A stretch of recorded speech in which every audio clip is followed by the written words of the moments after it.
Attention, please. This upload is only for educational purpose. No intention to infringe copyrights. Learning English with subtitles. GPITRAL. GPITRAL. Definitely a must-see. Follow us.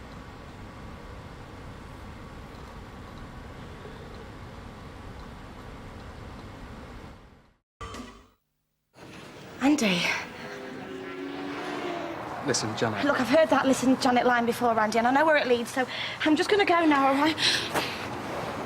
I think burying my dog is far more important than you being unfaithful to Johnny, Janet. She's right. Come on, Louise, let's take care of this first.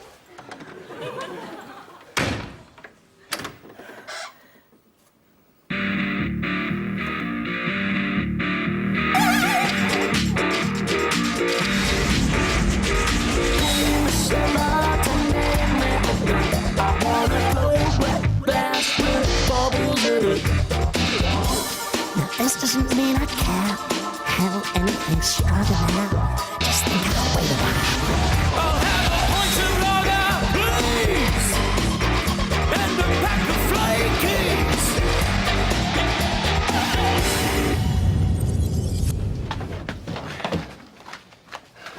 Right, is that everything? Yeah, well, that's the stuff from my mum's. I've still got my clothes at Janet and Johnny's. And my mum's got my collection of bulbous fruit. You collect them as well? Oh my God, this is amazing. Can't believe you like them as well. This is going to be great. Where'd you keep them? I don't, because it's sad. Listen, we're going to have to establish some ground rules, you know, if we're going to live together. I can't have you bringing handicapped fruit into the house. Well, I don't want to live here if you're going to give me rules to live by. I'm paying off the rent. I can do what I want. Don't you think that's a bit selfish?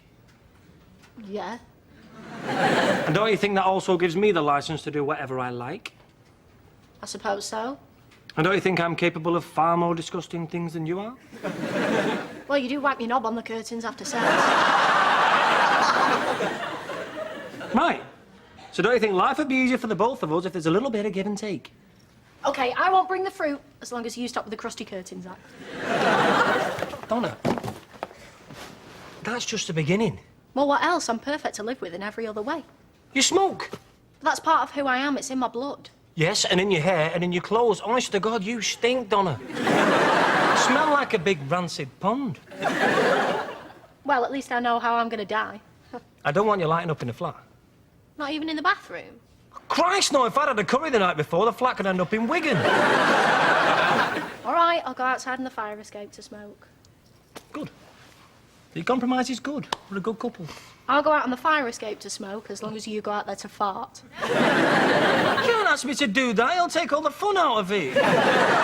What about in the middle of winter? It could freeze on its way out. I'd have a big icicle stuck out my arse. Well, it'd melt eventually. And what would the neighbours downstairs say? Every time that bloke comes outside, he farts, they'd think I was a bloody weirdo. All right. Just getting us nowhere. No, I've got an idea. What?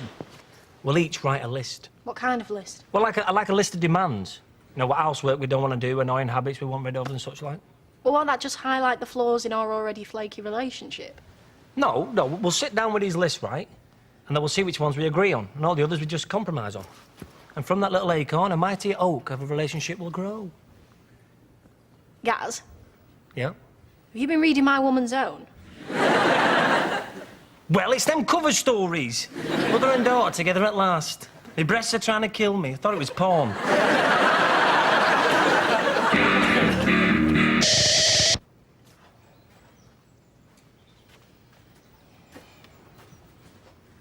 I know you're awake. You're not breathing like a rhinoceros.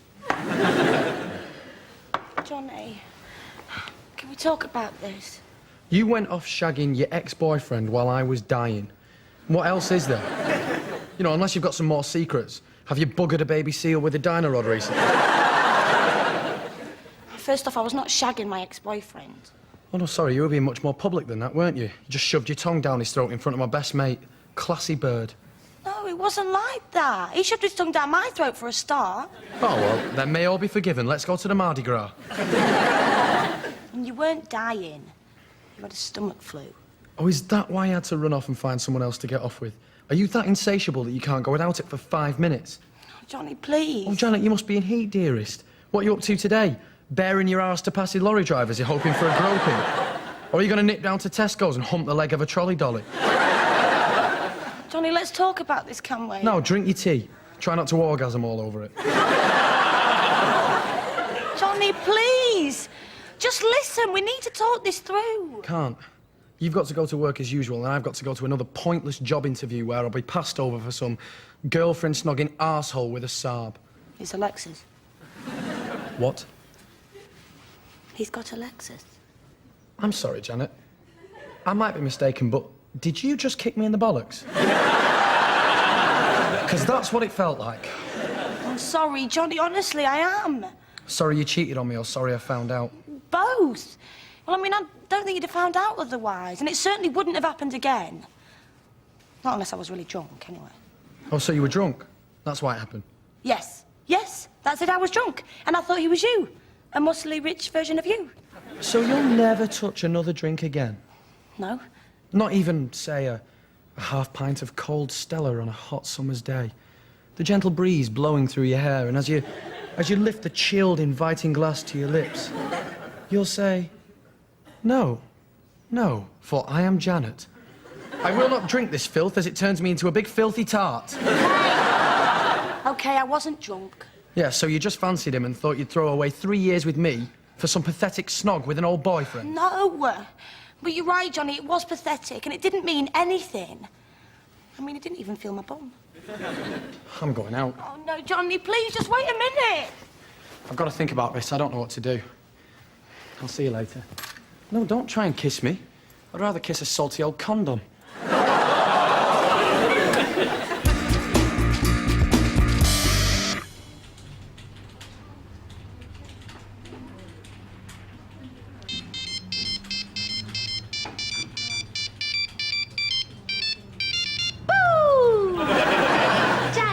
What do you want?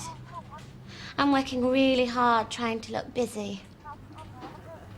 Oh, that Johnny business. That was just too funny.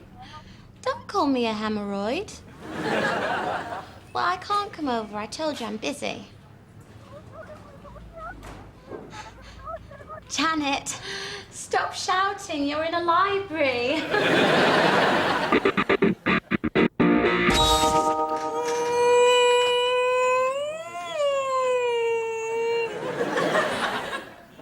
What was that noise? I was just clearing my throat. Nothing to be concerned about, love. I'm not dying or anything. Not yet. What are you talking about? It's a well-known fact that most parents die when the children fly the roost. I could be on my way out come Tuesday week.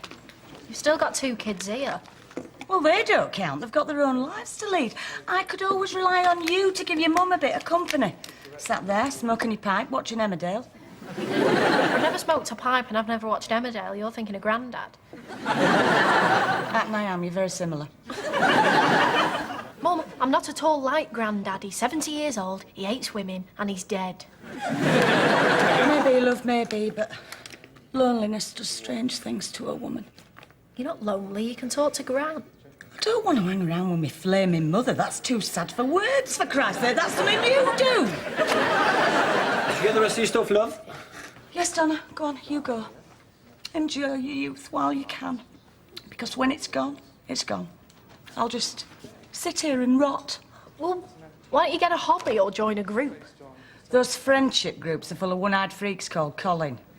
Or a church. You could go to church. They've got loads of events. They've got Christmas and they've got Easter. And they've probably thought of loads more since I last went. Well, are these yours or what? Don't know what's in them. If there is, they'll be full of large pants and dildos. I don't own any sex toys, Gary. Oh, I put that on my list as well. Well, that I wasn't allowed any. No, which ones I wanted you to bring? What's this about a list? Ah, we're making a list of demands. Well, that won't work. Why not? Well, for a start, his will all be blowjobs, yours will all be hoovering. Oh, my God. Mother, you're obsessed with suction. All I'm saying is, you can't make demands on each other. You have to sort of drift through a relationship, compromising on the way. No, that's not true, you see. If we set down the rules from the start, that means we'll never argue. Yeah, because we'll have nothing to argue about. Yeah, and if we disagree on something, we just check the list and we'll be clear. So, say it's Sunday morning, Right. and Gary has been out on a Saturday night. Of course. Well, not every Saturday night. Yes, of course. Well, I thought we could go to the pictures sometimes on Saturdays. What for? To see a film? No, Gaz, to stand outside and spit at the old and infirm. My Saturdays are my Saturdays. You can't take them away. Well, I can if I write it on the list. I wrote it first. No, you didn't. Look at that. See, look. Gaz, that says puff nuff guff. It's shorthand. You don't know shorthand. I make it up, stupid. And so it begins.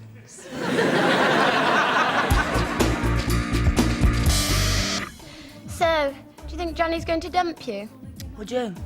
In an instant. I mean, look at the state of you. I'm a mess, aren't I? God, Johnny's never going to want me back.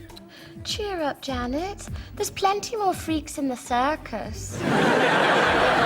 Louise, you're supposed to be helping me. Johnny wouldn't even know about Andy if it wasn't for you and your big fat gob. I do not have a big fat gob, thank you very much. I have very delicate bee-stung lips. Louise, you're not helping. You should be thanking me. I might have saved you from a life of squalor. We don't live in squalor. Janet, most people's carpets aren't made of food. Louise, can't you see what's going to happen here? Of course I can. You and Johnny will break up, and then you can hang around me all the time, fetching me things and buying me gifts and such like. My life would be complete, and it's perfect. No, Louise. If Johnny breaks up with me, Gaz will take his side, then Donna will be stuck in the middle, but we'll have to take Gaz's side, because, well, I can't shag her in the same way. Then you'll have to take my side, and neither of us will see any of them anymore, because it'd be so awkward, and my whole world will fall apart, and I can't even be your friend, because you're the one who split us up in the first place. Oh, this is awful. In a bad way. I know. That's why I've got to get Johnny back. Well, that and the fact that I love him. This is so unfair. Why did I have to tell him? I don't know. Maybe it's because deep down I don't really like you. And that if you and Johnny break up, I won't have to see you again. Really? Don't worry, Janet. I'll get you back together, and then we can go back to pretending to like each other again.